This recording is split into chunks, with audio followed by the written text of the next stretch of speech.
1962 Maserati 3500 GT Spyder. Ordered on the 20th of August 1962 via C Auto Paris SL of Barcelona by the first of 3 Spanish owners. Powered by a 220 brake horsepower, 3.5 litre, 6-cylinder, twin-spark ignition and triple Webers.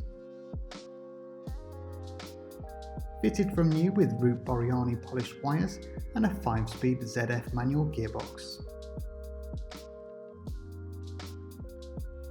Based on the 3500 GT, just 245 Vignale bodied Spyders were produced between 1960 and 64.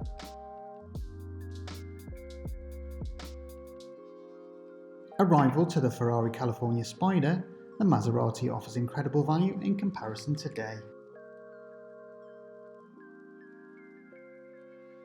Engine and gearbox numbers correspond with the Maserati supplied copy build records.